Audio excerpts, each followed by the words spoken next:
And we are live. Breaking news. To anyone's surprise, Hamas broke again every ceasefire, every deal, every promise. They were just caught right handed with an IDF drone trying to make it look as if they're looking for the hostages while we're holding. You know what? Forget about it. Yon here just made a video about it. We're going to start with this video. It explains it much better than me, and then we're going to jump right in. Yeah, No, that's not the oh, one I it's the want to other one. show. Actually, I want to show this Yeah. one. Unearth another hostage that they already had. They are lying to the Red Cross. They're lying to Israel. They're lying to everybody. How can we keep taking these people seriously? How are we still playing this game? Just a few hours ago, they say that they give us the remains of another hostage that we already took back in December of 2023. They have all of the bodies of the Israeli hostages. They're lying about not having it. They have them. We just caught him red-handed on camera, lying about it, staging it. How are we still playing this game? Can people don't not see this? How is this possible? We have how much proof do we have to give to people? This is insane. This is insane. This is insane. This is insane. What else do you need to see to understand that there's one side here who's lying about almost every single thing that they say, who they stage things and lie about it. They're massacring their own people, they're lying about the hostages, they keep on breaking the ceasefire, and then saying that we are breaking the ceasefire when we have the footage showing that they are. Israel attacked Gaza because you attacked first. You shot RPGs, you shot rifles, we attacked back, and then you just remove all of your side and say that we did. What the f? We got it on camera. It's live right now. You can see with your eyes. They lie about these things, about everything. They lie about everything. It's very weird seeing myself emotional on camera after I posted this. Yeah, But you yeah, I got mean, emotional there. You that's definitely got emotional there. But I let me was ask you so a pissed. I question. was so pissed off. Yeah. Yeah, tell us what's happening. What did we just see? Look, just in the last, well, it's not 24 hours anymore, it's 48 hours. Three things Hamas did. First of all, they said they gave back the remains of a hostage, of a new hostage, that ended up being parts of the remains of a hostage that we already got back on December of 2023. So they lied about that one. Then we caught him with a drone dragging the body of a hostage that they said they don't have, covering it up, then bringing the Red Cross and saying, "Oh my God, look, we have this. We just found this under the rubble because Israel does the bombing." Lying about not having a hostage and finding it under the rubble, just making up a new story. And then they opened fire for the, I don't know, second, third, fourth time in Rafah, which is over the yellow line. So just in 24 hours, there were three major lies, major ceasefire violations. And what's driving me crazy is the fact that, I mean, I also follow Al Jazeera, I also follow Middle Eastern Eye, I follow these guys that talk from the other side. And they are saying, look, Israel is right now breaking the ceasefire again because they see our retaliation. They're not talking at all about how Hamas did these three major violations. And that drives me crazy. It's insane, man. It's insane that every chance that they have to lie, to deceive, to cheat, Mhm. they take it. They don't even hide it, but they kind of know that the West will forgive them. They kind of know that people have zero expectations from them. Meanwhile, they have like Yep. 100% expectation from us. I mean, let's see this video here because I think you not this one here. So Yeah, so that's the actual video that the IDF supplied of the drone. It's 11 minutes and a half long, and you can see all of the stages right here. You can see them dragging the body, putting that white bag, that's the body of a hostage that they gave back last night after they miraculously found it.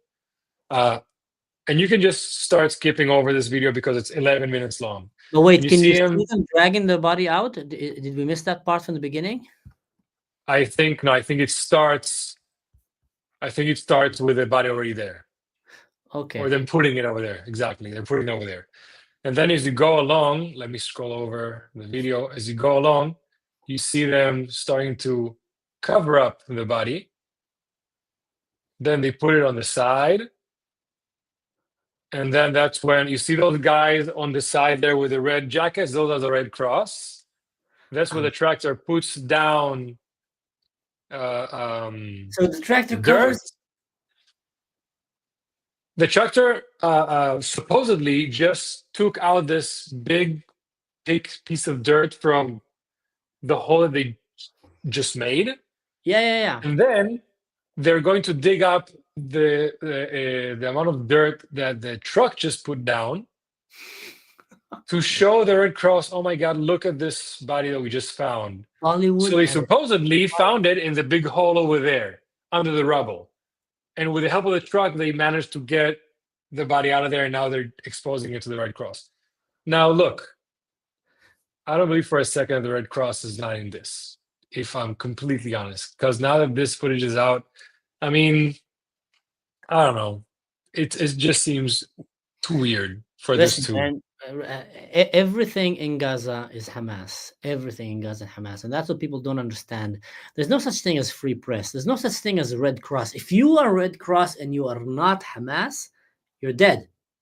You know, there's no games there. So they make sure I mean, that is the Red Cross over there people from Gaza work for the Red Cross, or are they it's both. outsiders? It's both. You have the outsiders, which are either useful idiots on steroids or very evil Western people that actually endorsed Muslim Brotherhood, and you know they hate the West. So that's the two that you have, and I've actually met both of them. And then you have the real Gazans that are Red Cross. But you need to understand, Hamas knows that they have no chance of defeating the IDF. They have no chance. Yeah. Absolutely. They knew that from the beginning. What they did know also, that they can defeat Israel on the media platform. Why? Because they knew already that, through Qatari money and propaganda of, 20 years or more, the West is on their side. So when you are Hamas and you know that the Western media is on your side and all these leftists, Doctors Without Borders and Red Cross and USAID, they're all on your side already. So you understand that you need to have every PR agent being on your side. So if you're Hamas now, you're not going to let the Red Cross. Red Cross is one of the most important PR agents, because if he comes and actually expose you for what you're doing, it's going to be terrible. Hamas is executing their own people. They're starving the hostages. They're being fed up like, fat ducks while everybody's starving in Gaza, living in their luxurious bunkers where everybody's dying. So the Red Cross, if they would have honestly done their job, it would have been really bad for Hamas. So Hamas would look and says, okay, who is important for me? Red Cross is important. Media is important. Hungry. International organizations, the World Health Organization. We just had the guy from World Health Organization saying that when the war started to see. Did you see this announcement? The guy breaking these news out. There was a whistleblower from the World Health Organization saying that basically in the beginning of the war, they started to see how they could start creating the numbers to portray a famine in Gaza when the war just started in Gaza. I mean, in October of 2023, the World Health Organization, the World Health, I think one of these the international, one of these big ones. I forgot right now which one. Sorry, I might have my word. If somebody in the comments can write, it would be great. But they started to think which numbers they could start creating to create a famine, regardless of what's going to happen in Gaza. And that's one thing. And I think the biggest problem with the violations, we expected Hamas to violate. It's more the fact that we agreed to this agreement. Right? Yeah, so it's the world. Yeah, exactly. So it's the World Health Organization. Exactly. Yeah, and then they did that's the other guy. That's a whistleblower. Exactly. Yeah, the whistleblower. So the bigger problem right now is more the fact that Israel's hands are tied, because we are keeping to the agreement by the T. I mean, even the strikes that we're doing now in Gaza are part of the agreement because of the violations that Hamas did. But the fact that we can just do the minimal thing and Hamas can just keep breaking the ceasefire and we cannot go back to war, we cannot do anything because we agreed to this agreement with the devil, that we hoped, because of the pressure with Qatar and Turkey, that Hamas would at least do small violations but keep the overall agreement. We're in a place that Hamas is doing major violent ceasefire violations, They and broke we the can't do ceasefire. anything. They broke the ceasefire. Oh, so many times, so many they killed times. an Israeli soldier, right? The father to 5, I think. Father, Yesterday, they yeah, also killed, was it 3 or 5 just a week ago, or less than a week yeah, ago? Again in Rafah. There were yeah. so many crossings of the yellow line. There were so many shootings from, I think, in Jabalia, in Rafah. I mean, there were so many violations. It's insane. Here's how crazy that Western college students and in general, people in the West are being programmed how to think. Like literally, they've been told, now laugh. Like when you sit in the sitcoms and they hold a sign, laugh now, Hmm. oh, do this. So that's how the Western world today has been told to how to react. There's a famine going in Yemen. Nobody cares. There's a famine going in Syria right now. 100 days that the Druze are under siege. They barely have any food, nothing. Nobody cares. There's a famine going in Sudan, everywhere. In Kenya, they're killing people, beheading. There's literally way, way worse death counts, tragics than what's happening in Gaza. Nobody cares. But they know that they need to fabricate a famine in Gaza. So how do they do that? Hmm. They say, okay, we're going to hold the sign. We control the media. We control the people. And we're going to tell them. So everybody now, be angry. Everybody angry. Greta, Yeah. go. Greta goes, how dare you? And everybody angry again. And they angry on things that if they would truly care about these things, then they would have either continue right now, ceasefire, go around and jump to the other real things that are happening, or you Hmm. can say they were before. But you can see these people didn't say anything about what happened in Syria, nothing about happening in Sudan, nothing about happening in Lebanon, nothing on October 7, by the way. Yeah. Only when they're told what to say and how to say. And then you go when you meet these kids and they tell you, yeah, we are free thinkers, we're outside the box. It's like, yeah, you were told to say that even. It's like It's unbelievable.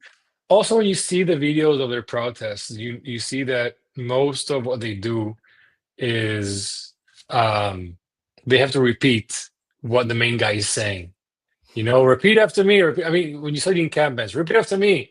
There's Zionists in the camp. There's Zionists in the camp. We're going to make a human chain. We're going to make a human chain. To put, I mean, when you go to the protests, they just repeat. They don't think for themselves. They hear something, they repeat it. They were told to do something, and they do it. They've been, I don't know if there's a word, programmed to just follow orders, which is a very dark sentence if you know a little bit of World War II history. I was just following orders. It's one of the most creepiest Yeah, that's phrases you can the hear. equivalent of the Gen Z equivalent of I was just following orders. I think that's it. Exactly. The Nazis, after the destruction of Nazi Germany and the crushing of the Nazi ideology, many of the Nazis and the Germans and many others came and said, I can't believe it. We were I'm just following orders. just following order. That was their excuse. I Hmm. think if Exactly. we win this war, I'm talking we as the West, as democracy, as Israel, Royal we, yeah. Europe, if we win this war that is happening right now against, radical jihad and communism and Islam, etc., if we win this war and we'll come out of it, and people will start looking back and say, like, how dared you to support a bunch of rapists? How dared you to support people that think that marrying a 6 years old is okay and eating bacon is a terrible sin? People that actually encourage pedophilia and gang rapes. How dare you support them? This is insane. I think, just like we're saying, these Gen Z that will be standing there and there will be already like 30, 40, 50, and they'll be completely ashamed. If society will fix itself, people like that will be ashamed. What they will say is we were just following orders. We didn't have I a big. hope so. I hope so, but I think the future is much more darker than that. Because I lived in Spain in the 90s, and this was, 50 years after World War II. This was a long time after, and anti-Semitism was just out there. I mean, um, I've said this a few times already. I've been beat up for being a Jew. I've done a lot of. I've been harassed. I mean, I've experienced it. This was the 90s. I mean, it wasn't uncommon to hear somebody say that they met somebody who thought that Jews had a horn in a tail. You know what I mean? You might think like that's weird, but I mean, it wouldn't be like, what, still in the 90s? No, I mean, yeah, these things are common. So I think the years are going to pass, and people say, well, yeah, that's what we thought, and that would just keep on going with their lives because they won't give a fuck. Because for them, because it doesn't affect their lives, it affects ours. So we will see that as a scar. They will just keep living their lives because they will be in Europe, in America, in South America, wherever they are. They won't be scarred at all. No. Let me ask you a question then, Yon. Mhm. Why do you think America is pushing for this upholding of this ceasefire, knowingly that Hamas, obviously they know that Hamas is going to break the ceasefire, and not only they knew that they're going to break before they even pushed for it, they already broke it like several times. Why? They're Because still- very simple. Because they're thinking short term, similar to politicians here in Israel. The whole system is built for you to think short term, for you to think in 2-year, 4-year terms, for the next election, for the election before.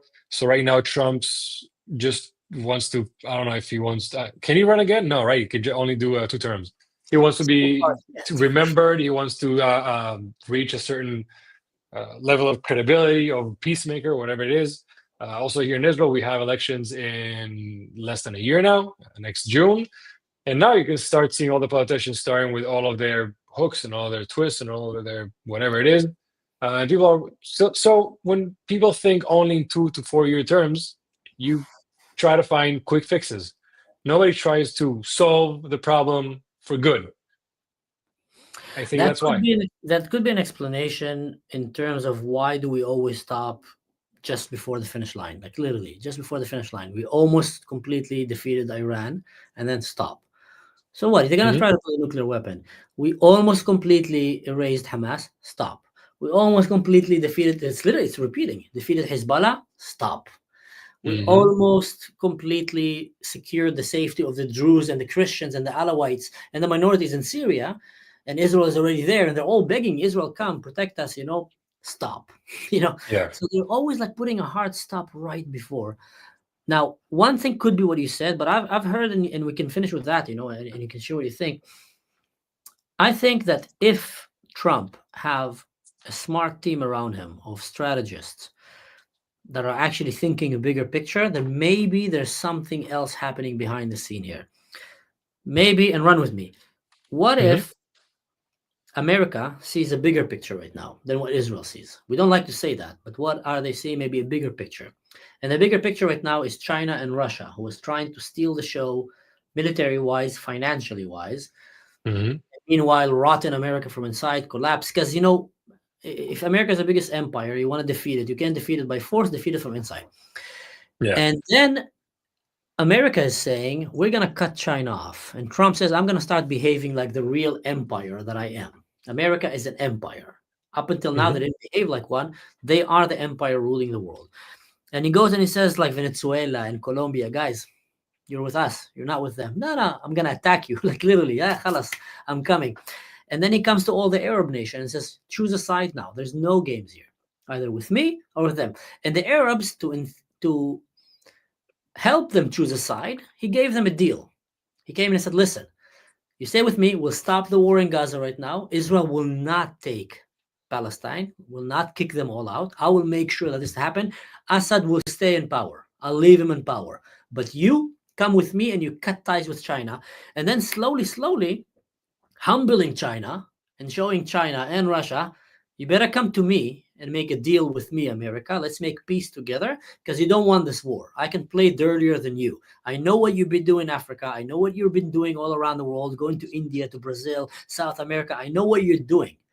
You're trying to play Settler Catan and Risk on me behind my back, but up until now, Sleepy Joe didn't do anything. I'm awake. I know. So I'm going to right now gather everybody in the world. And if anyone is not with me, you're against me.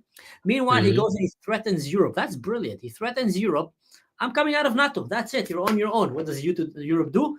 Pump the budget. Europe is starting to build an army. So now your ally in somewhat is becoming a little bit more serious because up until now, Europe was not an ally.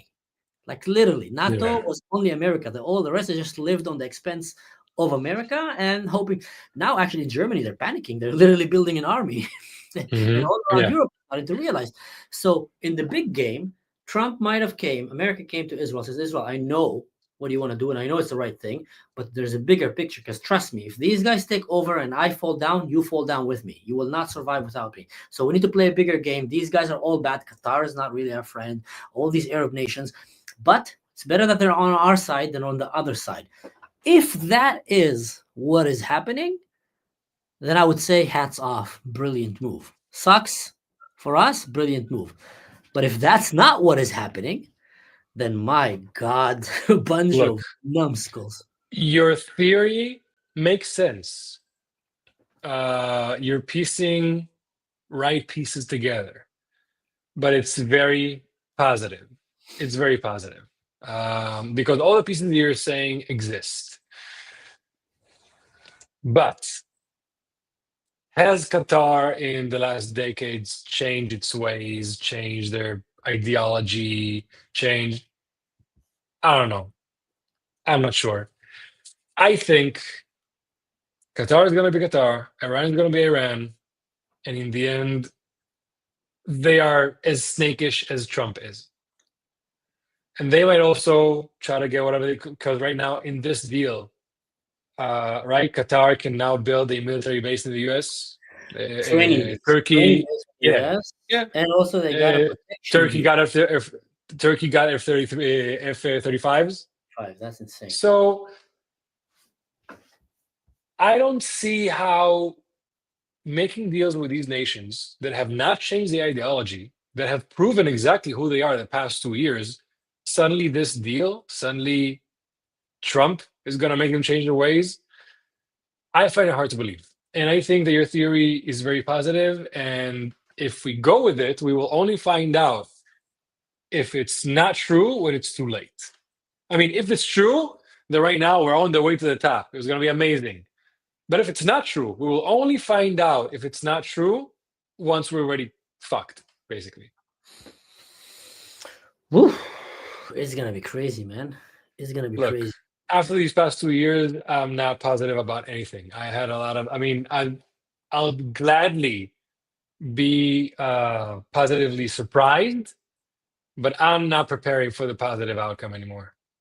Listen, man, New York is just about to elect a jihadist communist. Like, look, actually, about that, from what I heard about people on the ground that know more about me, because I don't know about Mamdani and the election in New York at all. Just like Trump's election or that guy in Argentina, there's what the media says and what the people in the street are saying, and then what actually happens. Maybe the majority of the people are not going to vote for Mamdani because they see what a snake he is. But all of the media and all of the propaganda, which is louder, are making you feel like he is going to get elected.